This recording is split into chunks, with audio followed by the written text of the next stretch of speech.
Hello everyone, welcome to Education World. I am Lalit Pancholi, your chemistry faculty mentor. In this session of NTSC, we are continue our lecture Matter in our surrounding.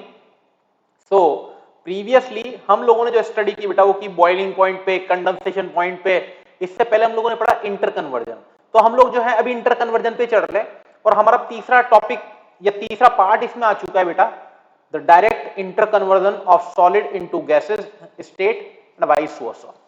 Like मैं आपको यहाँ पे बताता हूँ, जैसे मान लो, ध्यान से सुनना बेटा, कि आपके पास में कोई सॉलिड है, आप बिना गैस में जाए, अगर बिना लिक्विड में जाए अगर गैस में कन्वर्ट कर देते हैं तो इस गैस को बोलते हैं बेटा सबलाइम। ठीक है बेटा, इसको क्या बोलते हैं? सबलाइम। अगर अगर किसी गैस से किसी सॉलिड में आ जाते हैं बेटा, या वेपर से बोल दें, तो दिस इज कॉल्ड गैस, और वेपर भी लिख लो आप इसको, है ना, यहां पे भी गैस और वेपर भी लिख ले बेटा इसको। तो आप इसको क्या बोल सकते हैं बेटा? सब्लिमेट। क्लियर है बेटा? तो यानी कि आप सॉलिड से गैस में जाए या गैस से सॉलिड में आए, प्रोसेस इज कॉल्ड सब्लिमेशन। ठीक है बेटा, तो डेफिनेशन पढ़े, the changing of solid directly into vapour on heating and of vapour directly into solid on cooling is known as sublimation. ठीक है बेटा, यानी कि आप सॉलिड से चाहे गैस जाए या वेपर में जाए, और वेपर से या फिर सॉलिड में है, the process is known as sublimation. Clear बेटा? इसको क्या बोलते हैं? सब्लिमेशन। फिर देखो बेटा, the solid which undergo sublimation to form vapour is called sublime. इसको क्या बोलते हैं बेटा? सबलाइम। ये मैंने लिख भी दिया नीचे। The solid obtained by the cooling the vapour of solid is called sublimate. इसको क्या बोलते हैं बेटा? सब्लिमेट। देखो ये उल्टा, तो इसका उल्टा क्या हो जाएगा? सब्लिमेट। यानी जो बनने वाला प्रोडक्ट है बेसिकली उसको सबलाइम, सब्लिमेट बोला जाता है। जैसे एग्जांपल देखो, ammonium chloride NH4Cl, iodine, camphor, naphthalene, balls, anthracene, ये सभी जो एग्जांपल है बेटा, ये एग्जांपल है आपके सब्लिमेशन के। किसके एग्जांपल है बेटा? ये बहुत अच्छे, बहुत प्यारे एग्जांपल है बेटा सब्लिमेशन के। तो यहाँ पे मैंने एक inter conversion of state of matter पे एक साइकिल बनाया हुआ है बेटा। तो आप ये देखो, एक तरफ गैस लिख दिया है, एक तरफ लिक्विड लिख दिया है, लिक्विड हो गया, ये गैस हो गया और ये सॉलिड हो गया। अगर यहाँ देखते बेटा, सॉलिड से आप लोग लिक्विड की तरफ जाते हैं, सॉलिड से आप इस सॉलिड से लिक्विड की तरफ जाएंगे, the process is called melting. ये देखो, ये लिखा ना बेटा, मेल्टिंग। और अगर इसका उल्टा होगा तो दिस इज कॉल्ड फ्रीजिंग।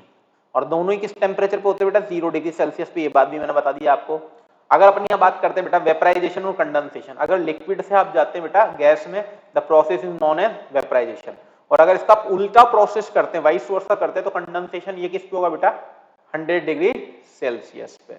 लेकिन लेकिन लेकिन लेकिन एनर्जी की अगर बात की जाए बेटा, तो गैसेस की ज्यादा होगी जब गैसेस चेंज होगा लिक्विड स्टेट में। तो ये बात मैं आपको बता ही चुका हूं, इस पे मैं आपको बेस क्वेश्चन भी आगे कराने वाला हूं। क्लियर है? और इस this process is known as sublimation. मैंने पहले बोल दिया कि चाहे गैस वेपर में जाए या वेपर गैस, सॉलिड गैस में जाए या वेपर में जाए, गैस आपकी या गैस सॉलिड में जाए, सॉलिड गैस बनाए, तो बेसिकली ये जो कन्वर्जन है, इस कन्वर्जन को बोलते हैं बेटा सब्लिमेशन। क्लियर बेटा? इसको क्या बोला जाता है? सब्लिमेशन। नाउ मैं आपको यहाँ पे इंटर कन्वर्जन दिखा रहा हूं, किसका बेटा? सेल्सियस स्केल का केल्विन स्केल में। ठीक, the temperature is represented in Celsius scale as degree Celsius. Now a day it is expressed on the Kelvin scale. देखो पुराने जमाने में डिग्री सेल्सियस में बोलते थे, लेकिन आज जो टेम्परेचर बोला जाता है, देखो अखबारों में भी आता है डिग्री सेल्सियस, लेकिन केमिस्ट्री की फॉर्म में अगर बोले तो आजकल अपन जो बात करते हैं बेटा किस में करते हैं? केल्विन स्केल पे करते हैं। तो अपन इसका पढ़ेंगे कन्वर्जन। तो conversion of temperature on the Celsius scale to Kelvin scale. जैसे आपको दे 0 डिग्री सेल्सियस, तो आप 0 + 273 इसमें जोड़ देंगे तो आपका आ जाएगा केल्विन में। इस तरह 100 डिग्री सेल्सियस दे दिया तो 100 + 273 कितना हो गया बेटा? 373। तो यहाँ पे मैं आपको कुछ एग्जांपल और कराता हूँ। जैसे यहाँ देखो बेटा, ये तो उल्टा भी करा दिया इन्होंने, लेकिन मैं आपको बताता हूँ। जैसे आपको दे दिया 183 डिग्री सेल्सियस, मैंने बोला चेंज टू केल्विन स्केल। अगर इसको केल्विन स्केल में चेंज किया जाए तो 183 + 273 ऐसा जोड़ दिया जाए बेटा इसको, तो करो बेटा, ये 6, ये 15, ये 4, ये आ गया 456 केल्विन। और देखो बेटा, अब इसका उल्टा देखते हो बेटा, conversion of temperature on Kelvin scale to Celsius. तो कुछ नहीं करना, 273 माइनस कर दो। तो जैसे हम यहाँ पे किया हुआ 373 केल्विन है, डिग्री सेल्सियस में निकालना है, 373 को 273 माइनस कर दो इसमें से बेटा, तो आपका 100 आ जाएगा। जैसे मैंने आपको दे दिया -173 केल्विन दे दिया बेटा। मैंने इसका बोला आपको आप मेरे को डिग्री सेल्सियस में पता करके बताओ ये, तो कैसे करेंगे बेटा, -173 फिर -273, दोनों को जोड़ दे तो कितना आ जाएगा बेटा, माइनस माइनस प्लस हो जाएगा, 6 7 7 14 446 केल्विन आ जाएगा, डिग्री सेल्सियस आ जाएगा ये। तो बेटा एक कन्वर्जन सीख गया आप लोग बहुत ही अच्छे तरीके से, क्लियर है बेटा। Now moving to our next part which is known as latent heat. जो लेटेंट हीट है बेटा एक बहुत जबरदस्त टॉपिक है, ठीक है, तो अपन इसको पढ़ने वाले हैं, क्लियर। वैसे इसको लेटेंट का मतलब होता है छुपा हुआ, कैसा बेटा, छुपा हुआ होना।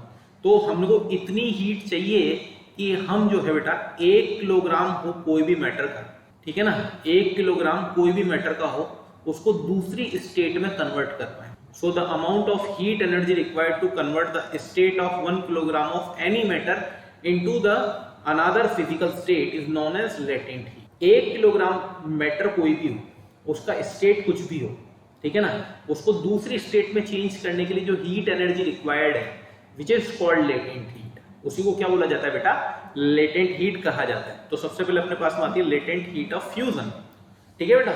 तो अपन ने बोला the amount of heat energy required to change 1 kilogram of solid. अब फ्यूजन का तो प्रोसेस ही क्या बेटा, सॉलिड से लिक्विड, इस प्रोसेस को आप क्या बोलते हैं, मेल्टिंग भी बोलते हैं, और लगा के आप इसको फ्यूजन भी बोलते हैं। तो सॉलिड से लिक्विड में जो हीट एनर्जी रिक्वायर्ड है, कौन सी हीट एनर्जी जो रिक्वायर्ड है बेटा, which is called latent heat of fusion. So अपने बोला the amount of heat energy that is required to change 1 kilogram of solid into liquid at atmospheric pressure and at its melting point, इसके melting point पे is known as latent heat of fusion. तो मतलब fusion का मतलब क्या होता है, छुपा, यानी कि हिडन। हिडन मतलब छुपी हुई, क्या होना बेटा, छुपा हुआ होना, ये क्या कहलाता है आपका, हिडन, मतलब कि लेटेंट। तो latent heat of fusion of ice होती है बेटा, डायरेक्ट इसकी वैल्यू होती है 3.34 multiply 10 to the power 5 joule per kilogram, ठीक है।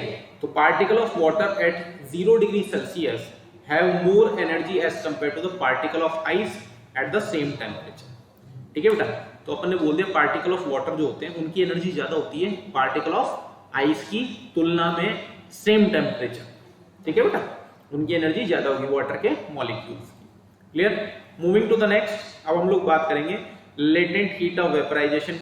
वेपराइजेशन के बारे में तो सारी दुनिया जानती है कि सर आप जो है लिक्विड स्टेट में है, लिक्विड से आप किस में जा रहे हैं बेटा, गैस में जा रहे हैं, ठीक है। तो आप इसको क्या क्या बोल सकते हैं, तो वेपराइजेशन बोलते हैं या फिर लिक्विफिकेशन भी इसको बोल सकते हैं। तो the process is known as vaporisation, clear है बेटा, इसको क्या बोलते हैं आप, vaporisation. So the amount of heat which is required to convert 1 kilogram of liquid at its boiling point to the vapour without any change in temperature. Temperature में कोई भी चेंज किए बिना, टेम्परेचर को आपने बढ़ाया नहीं, कितनी एनर्जी चाहिए बेटा, कितनी हीट एनर्जी चाहिए, सो अमाउंट ऑफ हीट, यहाँ पे एनर्जी भी कर दो बेटा, heat energy which is required to convert 1 kilogram of liquid at its boiling point. Boiling point तक जाना, कोई टेम्परेचर में चेंज नहीं करना बेटा, ठीक है ना, लेटेंट हीट ऑफ वेपराइजेशन कहलाता है, ठीक है बेटा।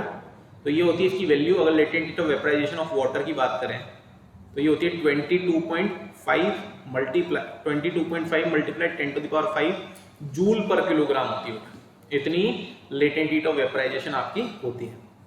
नोट देखें बेटा, पार्टिकल इन स्टीम, स्टीम के जो पार्टिकल होते हैं that is water vapour at 373 Kelvin have more energy than water at the same temperature. एक ही टेम्परेचर पे जैसे 100 डिग्री सेल्सियस पे बात करें तो जो पार्टिकल ऑफ स्टीम होते हैं उनकी एनर्जी ज्यादा होती है वाटर पार्टिकल से, क्लियर बेटा। ऐसा क्यों होता है, because steam has absorb extra energy in the form of latent heat of vaporisation, क्योंकि उसको एक और हीट मिली है which is called latent heat of vaporisation, clear है बेटा। नाउ नोट डालें यहाँ पे और एक और बात समझें, while changing the state of matter into another state, the temperature become constant because heat energy is used as latent heat for the substance. मतलब कि अपने को टेम्परेचर कांस्टेंट करने की क्या जरूरत है, ताकि तभी तो हम लोग एक्चुअल वैल्यू पता कर पाए कि कितनी एनर्जी उसके अंदर इन्वॉल्व हुई है बेटा, जो हिडन एनर्जी उसके अंदर इन्वॉल्व हुई है, हिडन हीट एनर्जी जो उसके अंदर इन्वॉल्व हुई है, तभी तो उसकी वैल्यू एक्चुअल में अपन फाइंड आउट कर पाएंगे कि नहीं। क्लियर। नाउ अब मैं आपको डिफरेंस बताता हूं कि इवेपोरेशन और बॉइलिंग दोनों अलग अलग प्रोसेस होते हैं, लेकिन लोग इसको दोनों को एक ही प्रोसेस समझते हैं। बेसिकली डिफरेंट है। इवेपोरेशन जो है वो स्पॉन्टेनियसली सभी टेम्परेचर्स पे हो सकता है, तो evaporation process takes place spontaneously at all temperature, जबकि जो बॉइलिंग है, boiling takes place only at definite temperature. जैसे वाटर के लिए 100 डिग्री सेल्सियस होता है एट बॉइलिंग पॉइंट बोलते हैं जिसको, तो कितना होता है वाटर के लिए, for water it is 100 degree Celsius at which the vapour pressure of liquid is equal to atmospheric pressure. यानी बॉइलिंग होना कब स्टार्ट होता है, अगर बॉइलिंग की बात करते हैं, ठीक है, तो ये कब होती है बेटा, जब आप बोलते हैं कि वेपर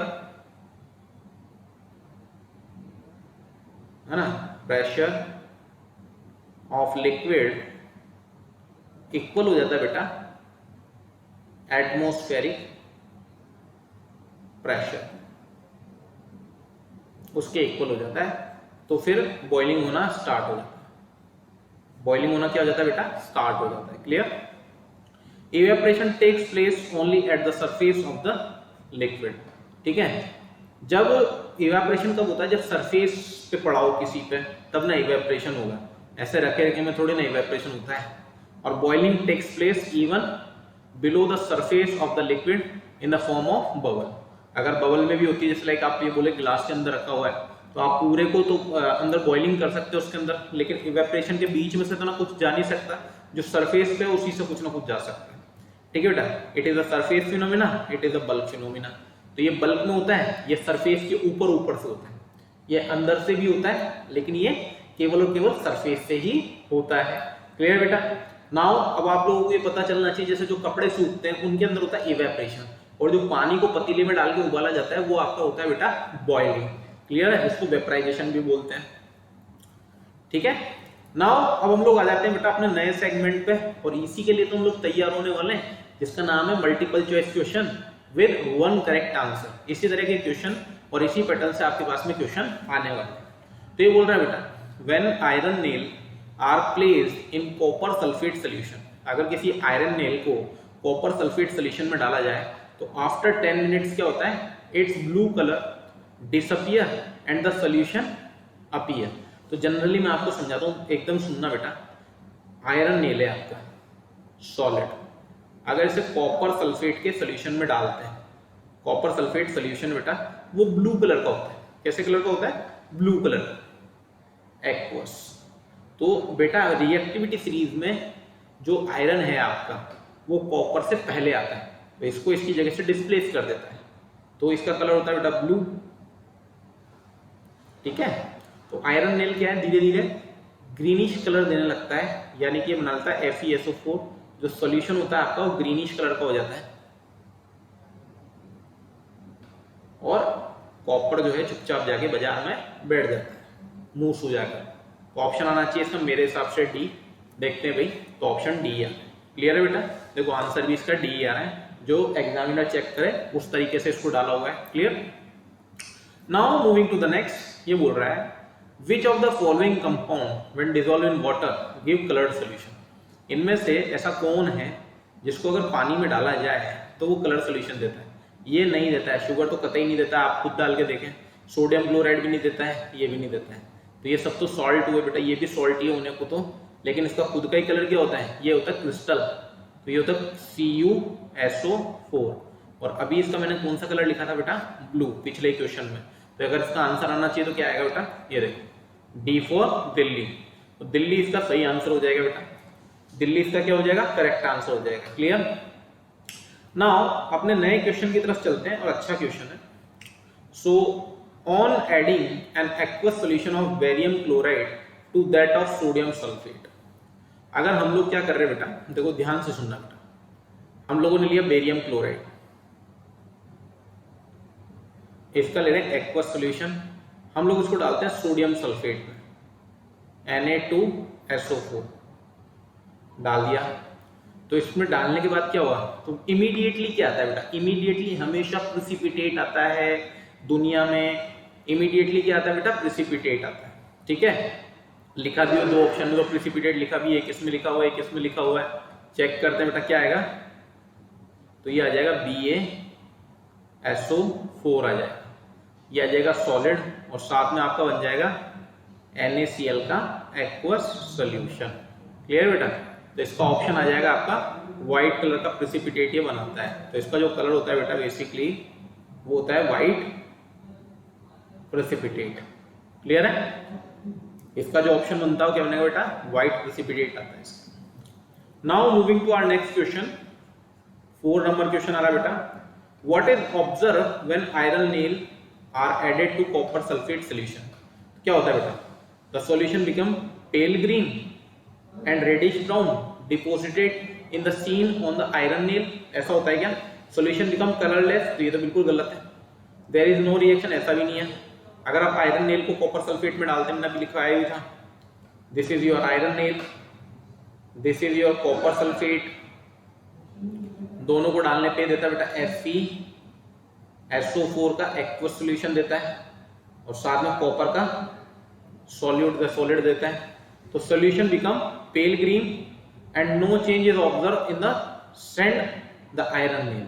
तो चेंज तो होता है, चेंज तो होता है। तो ऑप्शन क्या बनेगा भाई इसका, या तो ये पेल ग्रीन या फिर रेडिश ब्राउन कलर का देता है सब्सटेंस, है ना, आयरन नेल के ऊपर। ये देखो, ये तो आपका रेडिश ब्राउन बोल सकते हो या ग्रीन इसको, तो मैंने ग्रीनिश बोला भी था इसको, बाद में धीरे धीरे ब्राउनिश हो जाता है, तो यहाँ ब्लू कलर। ऑप्शन क्या आ जाएगा बेटा इसका, अहमदाबाद। क्लियर है, अच्छा ऑप्शन बनता है इसका अहमदाबाद, आपको समझ में भी आ रहा होगा मेरे हिसाब से। तो इस तरह के क्वेश्चन इसमें पूछे जाते हैं, इसी तरह के क्वेश्चन पूछे जाते हैं बेटा। Now moving to our next question, our next question is the process of evaporation is employed to separate the substance from its mixture if substance is soluble in water। देखो क्या बोल रहा है, evaporation is employed to separate the substance from its mixture। कब, जबकि evaporation कब कराया जा सकता है, जैसे कोई भी substance है water soluble हो तो water को तो evaporate कराया जा सकता है, बिल्कुल कराया जा सकता है। substance is soluble in water but does not decompose on heating, टूटे भी नहीं, सही। substance is soluble in water but can decompose on heating, टूट जाए तो कोई मतलब नहीं थी, ये तो नहीं हो सकता। Substance is soluble in water but Sublime on heating, तो क्या वेपर में कन्वर्ट हो जाएगा, सबलाइम का मतलब किसमें, वेपर में कन्वर्ट हो जाए, तो ऐसा तो नहीं होने वाला है। ऑप्शन क्या बनेगा इसका, केवल और केवल बॉम्बे। तो बेटा सॉल्युबल तो सभी में ही है लेकिन इसमें डिकम्पोज नहीं होता, तो बॉम्बे ऑप्शन इसका करेक्ट बनेगा। क्लियर है बेटा। Now moving to the next, ये बोल रहा है बेटा Which of the following apparatus is required to determine the boiling point of water। क्या क्या चाहिए आपको, देखो अगर मैं बॉइलिंग की बात करता हूँ तो एक तो आपको स्टैंड चाहिए, देखो मैं स्ट्रक्चर बना रहा हूँ, ध्यान से देखो, ठीक है। एक चाहिए आपको बीकर वगैरह जो भी इसमें आप लेंगे, ठीक है ना, तो कॉनिकल फ्लास्क ले लो, चाहे जैसा लो। कॉनिकल फ्लास्क तो मेरे हिसाब से नहीं, लेकिन हाँ बीकर वगैरह ले सकते हैं आप, ठीक है, जो भी मतलब आपको दे दें। ये बीकर भी हो सकता है, वायर गॉर्स की जरूरत पड़ेगी आपको, this is your wire gauze, this is your wire gauze. इसको पकड़ने के लिए स्टैंड भी चाहिए, इसको जगह पर रोकेंगे ना बेटा, और ये वायर गॉर्स हो गया आपका। और एक चाहिए आपको बर्नर जो नीचे से लगा सके हीट। तो अब जो जो आपको चाहिए वो इसमें जो मिल जाए ऑप्शन लगा दो, ठीक है बेटा, वो इसमें लगा दो। तो राउंड बॉटम चाहिए नंबर 1 तो, है ना, बर्नर चाहिए क्या, और टेम्परेचर को मापने के लिए इसमें एक थर्मोमीटर भी लगा होना चाहिए, ताकि ये भी तो पता चले कि कितने टेम्परेचर पे वो हीट अप होना शुरू हो गया। तो एक थर्मोमीटर भी चाहिए कि नहीं चाहिए, बिल्कुल। तो थर्मोमीटर चाहिए, बिल्कुल चाहिए। टेस्ट ट्यूब भी चाहिए, क्लैंप या स्टैंड भी बोलते हैं, क्लैंप और स्टैंड भी चाहिए, है ना, फनल चाहिए, बर्नर चाहिए, सब चाहिए इसमें। तो जो जो चाहिए वो देख लो बेटा, ऑप्शन देखो बेटा। सबसे बड़ा तो राउंड बॉटम ग्लास लेंगे तो ज़्यादा हीट लगेगी, बर्नर चाहिए, फिर उसके बाद में थर्मोमीटर, वायर गॉज, स्टैंड, फिर इसके ऊपर एक कॉर्क भी चाहिए बेटा, है ना, जिसमें 2 होल हो, एक से तो इवेपोरेशन हो जाए और दूसरे से क्या हो जाए बेटा आपका, ये कॉर्क लगा दो इसके ऊपर, ठीक है, और एक हो इसके अंदर ग्लास ट्यूब, जो ये ग्लास ट्यूब जिससे इवेपोरेशन हो, this is your glass tube. ये आपका स्टैंड हो गया, इसको आप चाहो तो क्लैम्प बोल दो, स्टैंड ये क्लैम्प होता है आपका, दिस इज योर क्लैम्प, ये आपका stand, this is your wire gauze, clear, ये आपका बर्नर, ये आपका थर्मोमीटर, इधर लिख देते हैं थर्मोमीटर, ये आपका कॉर्क लगेगा बेटा इसके ऊपर, क्लियर है, जिसमें 2 होल होंगे, ये आपकी ग्लास ट्यूब होगी, क्लियर, इतना सारा आइटम आपको चाहिए ही, क्लियर, ऑप्शन बनेगा आपका D for Delhi. Moving to the next, in order to find the boiling point of water, अगर वाटर का बॉइलिंग पॉइंट पता करना है, one of the precaution is that the bulb of the thermometer should not touch the side of the beaker, ठीक है बेटा। तो आपको अगर पता करना है क्या बॉइलिंग पॉइंट ऑफ वाटर, तो अपने को एक प्रिकॉशन यूज करना पड़ेगा कि जो बल्ब है ना, वो थर्मोमीटर, जो आपने बोला bulb of the thermometer should not touch the side of beaker, तो उसकी बीकर की साइड को टच नहीं करना चाहिए। This precaution is taken because of, क्यों करते हैं ऐसा, side of beaker are slightly higher temperature, side of beaker are slightly lower temperature, the bulb of thermometer is likely to break और नन ऑफ दीज। तो break नहीं बेटा, उसका अपन क्या बोलते हैं, जो स्लाइटली जो साइड्स होती हैं उस पर कम टेम्परेचर होता है, बीच में थोड़ा ज्यादा टेम्परेचर होता है, दैट्स व्हाई अपन ऐसा करते हैं, क्लियर है बेटा, इसलिए ऐसा किया जाता है। Now moving to the our next question, ठीक है, नया क्वेश्चन है बेटा, in the determination of melting point of ice, अगर मेल्टिंग पॉइंट पता कर रहे हैं बेटा, the ice is contaminated with some non-volatile impurities like common salt, the melting point of ice will be, अगर हम लोग क्या करते बेटा, अगर उसमें थोड़ा सा हम लोग जो non volatile impurities like common salt उसके अंदर डाल दें, तो मेल्टिंग पॉइंट बढ़ने वाला है, घटने वाला है, उसमें कोई चेंज आने वाला नहीं है, या मे बी इंक्रीजेज और डिक्रीजेज, तो क्या हो सकता है बेटा, वो हमेशा घटेगा, हमेशा क्या होगा, वो melting point will be decreases.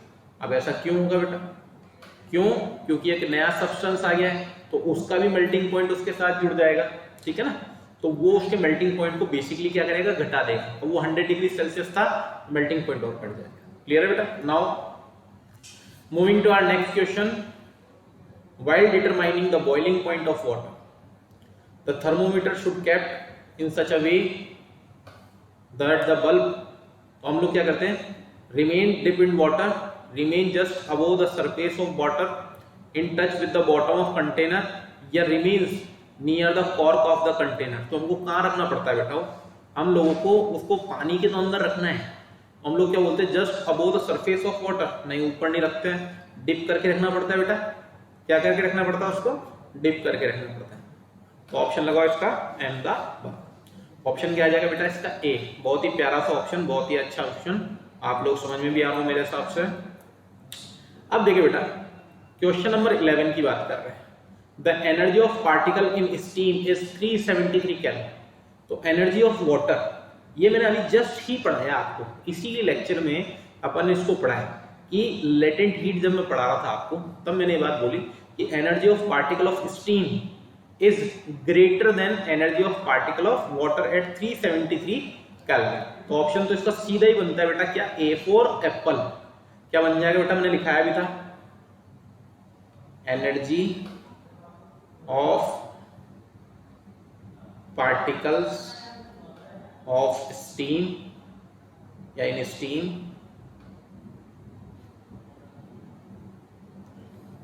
Eight 100 degree Celsius और 373 kelvin temperature is greater than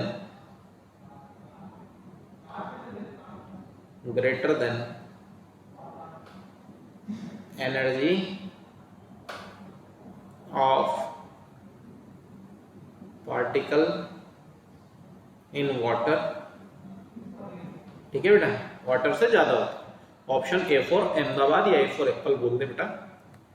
now moving to our next question, the following that sublime on heating.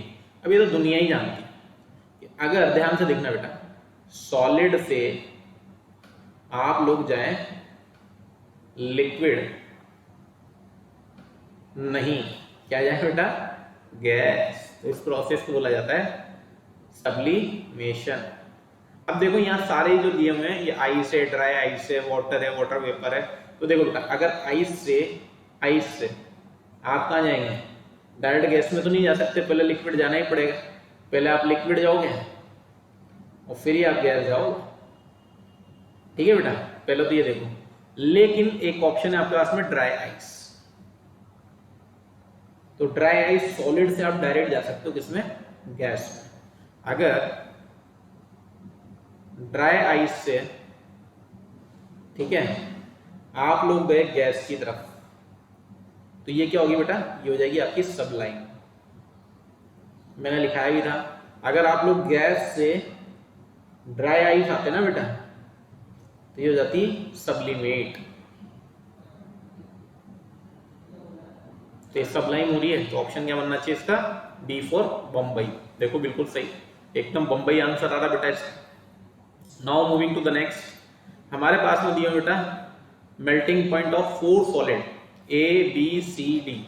एक जगह 773 केल्विन, एक जगह 826 केल्विन डिग्री, सॉरी केल्विन नहीं, डिग्री सेल्सियस है बेटा।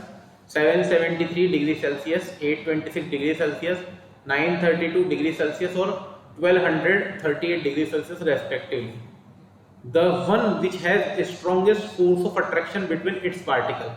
तो बेटा ये चीज ध्यान रखें, जिसको जितना ज्यादा टेम्परेचर दिया जाना है, जितना ज्यादा मतलब जिसका जितना ज्यादा मेल्टिंग पॉइंट होगा, मेल्टिंग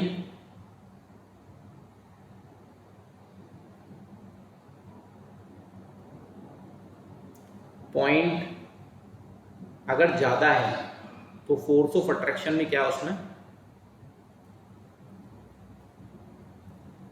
ज्यादा होगा, और ज्यादा होगा तभी तो तोड़ने के लिए उसको जो टेम्परेचर दिया जा रहा है, मेल्ट करने के लिए टेम्परेचर दिया जा रहा है, तभी तो ज्यादा दिया जा रहा है बेटा, क्योंकि स्ट्रॉन्ग फोर्स ऑफ अट्रैक्शन होंगे उसमें, है ना। तो ऑप्शन कौन सा बनता है इसका, डी फॉर देहरादून।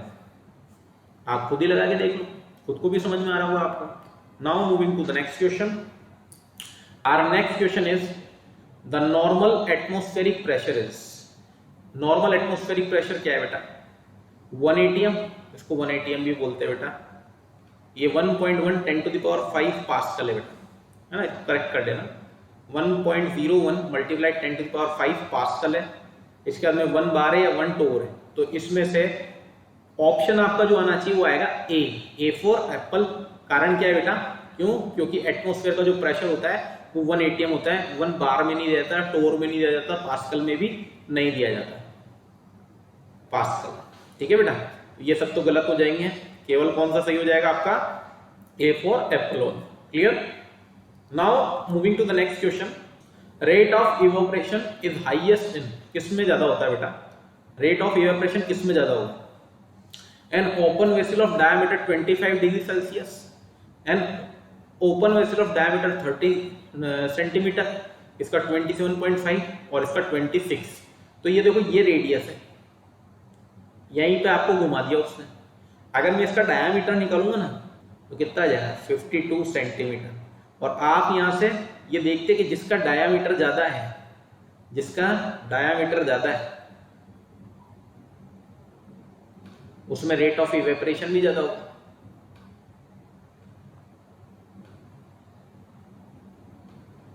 उसका रेट ऑफ इवेपोरेशन भी क्या होगा बेटा, ज्यादा होने वाला है कि नहीं होने वाला। यानी जो इसका 52 है तो इसका सबसे ज्यादा होगा, फिर इसका होगा सेकंड पे, इसका नंबर 1 हो जाएगा, इसका नंबर 2, 3 और ये 4। लेकिन यहाँ पे आपके साथ ब्लेंडर कर दिया उसने, यहाँ रेडियस लिख दिया, बाकी सब में डायमीटर है। तो अब आपको ऑप्शन कौन सा लगाना है, आपको ऑप्शन लगाना है डी फॉर दिल्ली। ठीक है बेटा, डी फॉर दिल्ली कर लेना बेटा इसको।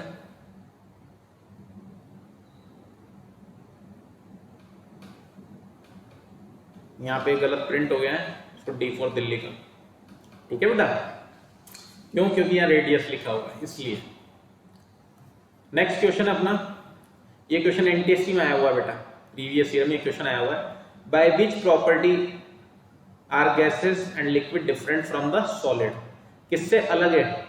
तो बेटा आपको ये बता दूं, गैसेस किससे अलग होती है? गैसेस एंड लिक्विड जो डिफरेंट होती है सॉलिड से, वो क्या वॉल्यूम से अलग होती है? मासेस से। तो वॉल्यूम होता है गैसेस का, लिक्विड का भी होता है, सॉलिड का भी, तो मास भी होता है, तीनों का होता है। कंडक्टिविटी भी तीनों की हो सकती है, लेकिन एक प्रॉपर्टी जो है वो सॉलिड की नहीं होती, सॉलिड की होती है बेटा रिजिडिटी, या रिजिड नेचर होता है ना, इनकम्प्रेसिबल होता है। और लिक्विड और गैसेस अगर इनकी बात करें तो इनकी होती है बेटा फ्लूइडिटी। क्या होती है बेटा इनकी? फ्लूइडिटी। ऑप्शन क्या आना चाहिए इसका? D for Dehradun. क्लियर है बेटा? दिया हुआ भी डी, दिया हुआ भी क्या है बेटा? डी दिया हुआ। Now moving to the next question, देखो बेटा, ice is floating on the water in a beaker. When ice is completely melt, the water level is in beaker. तो आइस पहले तो फ्लोट कर रही है ऊपर ही, जैसे कि जैसे वो पूरी जो है बेटा आपने बोल दिया वाटर के अंदर मिक्स हो जाएगी, तो वॉल्यूम क्या होगा? बढ़ जाना चाहिए, घट जाना चाहिए, क्या होना चाहिए? तो बेसिकली वॉल्यूम क्या होगा आपका? बढ़ने वाला है, घटने वाला है? Remains the same,